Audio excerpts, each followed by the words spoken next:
heading up toward Pasadena on this 110 Harbor Freeway. Being pursued by the Highway Patrol. We're still trying to find out what exactly sparked this to begin with. Our assignment desk working to find that information out.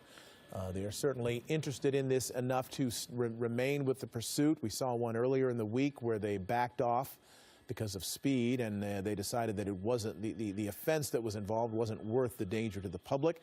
So far, they have deemed this one to be worth the effort and the risk that they are undertaking in order to follow this individual. Again, it's a white Ford F-250 pickup truck, and being pursued by the California Highway Patrol. About how many units are behind him, JT? Well, we see at least 1, 2, but what's interesting, Mark and Michelle, what's just happened is the first 2 units behind him, they actually shut down their emergency equipment. Not sure why that is. We're going to push back in to see that they did shut down. Now, I don't know if they're trying to cancel the pursuit or what exactly is going on here, but the third and fourth unit, well, now we're back on. So it was interesting to see. I'm not sure if they were about to shut down the pursuit. We're trying to listen here. Going northbound, coming up on Via Marisol, Highland Park area. So this is where we talked about, Mark and Michelle. It gets really narrow, 2-lane highway, very twisty through this area. Start doing all these S-turns back through here. But again, speeds are manageable, pushing 60, 70 miles per hour. Not too bad, but again, a big truck. These big trucks are very maneuverable, I should say. They're the way they make them now. In fact, I drive one of these, and it's a great vehicle. And they're fast. They've got the turbo in them if it's the same model I have, and they can really boogie if they need to. There's that CHP, keeps shutting down his emergency equipment and then turning it back on. Not sure if he's having problems with his overhead light bar or siren, but back on right now as we continue northbound on 110, coming up on Avenue 64. And this will twist and turn through South Pass and then go back into Pasadena. So we'll see what happens here. But pretty manageable speeds, as we mentioned before. I haven't seen any real evasive maneuvers or anything real dangerous. Sticking to 1 lane or 2 as they continue up here. It started, we picked it up pretty high speeds, 70, 80 miles per hour, westbound on the 10 before he transitioned to the 101 and then onto the 110 freeway, and continuing northbound here. What's ahead of him, JT? In terms of this freeway, I can't remember exactly how the 110. I think it ends up there somewhere, and right? Yep. Does it ends on a surface? It ends on surface streets, right, Michelle? Or? Yeah, it does. Okay. Yeah. How far away are we from that point, JT? I would say we got a couple more miles here, Michelle. We'll give you the look here in a second. We got a couple more straightaways, and then it will dump into Pasadena. I would say maybe another mile or 2. Coming up on Orange Grove right now, northbound 110. So not too much. He's going to run out of freeway, so LAPD, I'm sure, and CHP are letting Pasadena PD know that this is coming into their area. This is where that 110 freeway actually turns eastbound right before it lets out and ends. So we're getting real close to the end of the freeway. Now, we're getting information, guys, we just heard it, that has not been confirmed yet, but the possibility that the suspect is armed. And uncertain if he's wanted for other crimes involving that weapon, but they believe that he may be armed, so that brings a whole new circumstances into play here during this pursuit. Sure does, and we are learning that it began in Orange County, so that Buena Park PD, following information that we had earlier, it sounds like that is how this began in Buena Park, continuing now in LA County on the 110 freeway, heading north toward Pasadena. And as we talked about just a minute ago or so, this freeway will eventually run out and turn into just surface streets. The 110 north does not connect with another Southland freeway. It just ends. And so it'll become even more dangerous, of course, when it gets onto surface streets. Yeah, then we're talking about he's right now. Go ahead. So it turns into Arroyo Parkway, right? Yeah, Arroyo Parkway's coming up next. In fact, he's through it now. Now we're on surface streets. We are northbound on Arroyo Parkway in the city of Pasadena. Speeds looking to be 70+ miles per hour, so pretty fast in this area, continuing through Pasadena. We're sure that Pasadena has been notified. Now, what's interesting to us, and we're hearing that you mentioned it, is that Buena Park was following this vehicle, so it very possibly could have been a surveillance, and they decided to light it up, and when they did, he ran. So we're getting information to the desk. We're trying to get information. Maybe we'll talk to the air unit overhead. We're not sure what agency is over this, but LAPD Air Support Division is actually the air support overhead. So we're going to try to get some more information when they're available, but they're pretty busy right now. As we continue northbound Arroyo Parkway through the heart of Pasadena, Colorado, not too far up ahead, but it looks like he may be making a turn here. Yep, we're going to be eastbound on Del Mar from Arroyo Parkway. And we talked about it before. The pit maneuver may not be an option here with these smaller Explorers with this big vehicle. Looks like we're going to make a turn onto northbound Marengo from Del Mar. Speed's manageable. You saw LAPD Air Support Division go through the shot here. Don't know where he's going or where he plans to go, but this big vehicle going through green lights right now. We'll see if he comes up to red. It can be very dangerous, this size and speed of this vehicle, if it makes an impact with any vehicle. Obviously, any vehicle, T-boning any vehicle is a problem, but this one especially, a very big F-250 truck, King Cab, that's going to be a problem. It is big and it is heavy. Does the fact that it's a pickup, and does that make it a little easier to pit because the rear of the vehicle might be a little lighter but in terms of the weight distribution, or am I just wrong about that?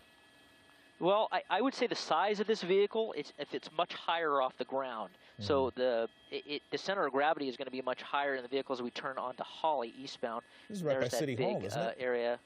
Yeah, this is right near City LA Hall. City Hall, Pasadena City Hall, Pasadena Police Department's right there off the right. So driving right down Garfield here, southbound, right by the police department. That's off the right side there. And back out to Colorado Boulevard, and looking like he's going to go eastbound on Colorado. We were here just about an hour ago for all the people lined up outside the Apple store for the Apple 10. So we'll see all those people coming into frame here shortly.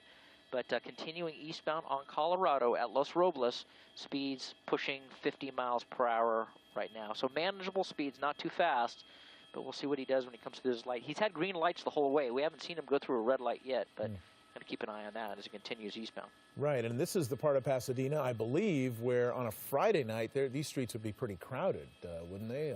All those restaurants and shops and things, and people go out through Old Town Pasadena on any given Friday or weekend night. But right now, so far, the streets pretty much deserted, and that is good news because you don't want anybody in harm's way, as it looks like his speed is picking up a little bit. Yeah, he's went up to 40, but he's making these turns on Oak Knoll and now making a turn onto Union back eastbound. That's a one-way street, and he's going the wrong way on a one-way. So we're going to widen out and look ahead and make sure that he doesn't run into anybody or any traffic coming. We don't see the CHP units behind him. We widen out just a little bit here. That's Lake. Well, they are behind him, so they did follow him on the one-way, but now going to be southbound on Lake. That is also a one-way street. Well, I don't know about that. We'll see about that. But continuing southbound on Lake, speed's picking up to 40, 50 miles per hour. And no, we're about back to two-way street here. Saw LAPD Air Support Division going over. It's so important, something like this, not only to broadcast the pursuit, but now we lost him there for a second. We'll pick him up behind the buildings. Now he's going back westbound on Green Street. Getting really tight and narrow here. We're going to try to widen out a little bit and keep up with him. Back westbound on Green Street through Pasadena. So really just circling up through the Pasadena area. These are very narrow streets and a lot of trees. So that's a one-way street there as well. Back westbound and eastbound one-way street. Oh, boy. So not a good idea here. We're going to widen out and lead him a little bit just to make sure there are no vehicles coming. We're going to try to catch up and get a better angle on him if we can.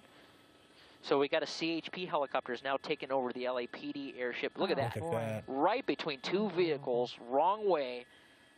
Yeah, you don't want a big Ford F-250 coming at you the wrong way here, but at least the speeds aren't terribly fast, and some of the people see him coming and kind of getting out of the way, as you see right there. Okay, passenger side's open, two people running. They ran into the Tony Romas there. We're going to mark that real quick. We're going to stay with the vehicle. That was on, we'll come back and mark that in a second. So he let two passengers out, looked like two males in dark clothing, bailed into that area there. So I'm sure CHP will be working with Pasadena to lock that down as we continue going westbound on that one-way street, which is Green Street at Raymond. So two people out, at least obviously one person left, the driver. Yeah, he dropped them off. That's the Paseo Mall. It's right across the street from the Pasadena Civic Auditorium and the Convention Center. And this is in a very dangerous area. Is he stopping? Looks like he stopped. It is running. There he goes. We got a there he suspect goes. running. It is a male with a gray shirt, long sleeve gray shirt, black jeans, Going into a and parking black structure. shoes into the parking structure. And that is going to be right at 106 West Colorado. You see CHP running in. Then now the idea is to contain it. We're going to try to get around on the other side to make sure he doesn't run out the other side of the parking structure, because that are very. We're going to put our streets back up so you can see that's DeLacy, Fraser Alley, Marlboro Alley, those are the streets involved from Sky Map 7. They're going to try to keep coming around. We're going to keep orbiting to make sure he doesn't come around on the backside, but running in here, that's not him.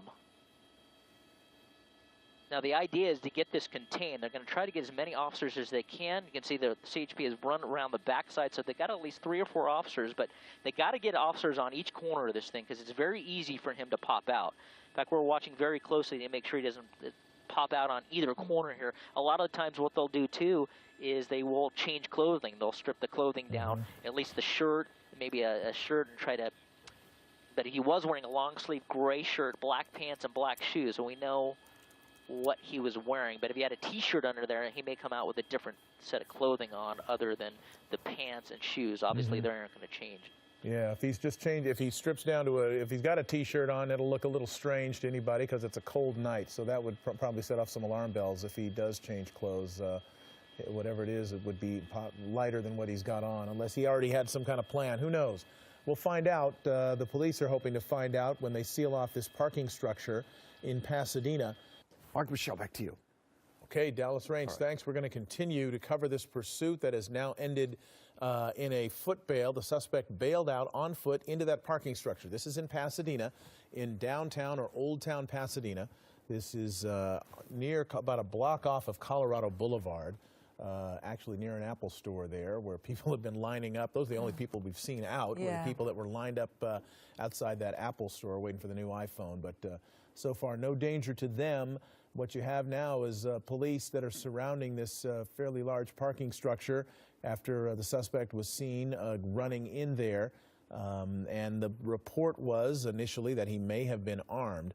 And so that is why they're using extreme caution and also being very vigorous in their pursuit of this individual. Yeah, they are still, looks like they're still searching. Let's go up to JT quickly. JT, no suspect in custody, right? None yet, Mark Michelle, but we did learn from airborne law enforcement he is wanted. They're wanted for burglary suspects that are possibly armed.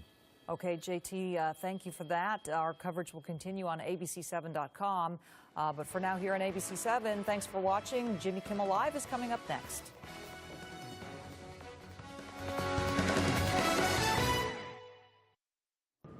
Leslie, we're still waiting for an update from officials. Pasadena police did have many streets closed off as they searched for those suspects. But as you can see right now, all is clear. 2 of those suspects did flee on foot into Paseo, Colorado, possibly the parking garage that you see here. Now, this all happened about 11 o'clock last night. Officers in pursuit of a white pickup truck. The driver going the wrong way on Green Street in Pasadena. The truck stops at one point near Paseo, Colorado. As I mentioned, 2 passengers seen exiting the vehicle, bailing on foot. The driver then turns right on DeLacy, abandoning the truck, and then runs into a parking garage himself there on DeLacy. Officers are in pursuit just moments later. Then Air 7 also captures a person believed to be that suspect walking quickly down an alleyway. Officers did continue to search that area for hours, but right now we do believe that those suspects are still on the loose at this hour. Now, according to Orange County sheriffs, this pursuit began because of a broadcast put out by sheriffs about a robbery at a Verizon store in Laguna Niguel. Right now, law enforcement not confirming if the suspects in that incident are the same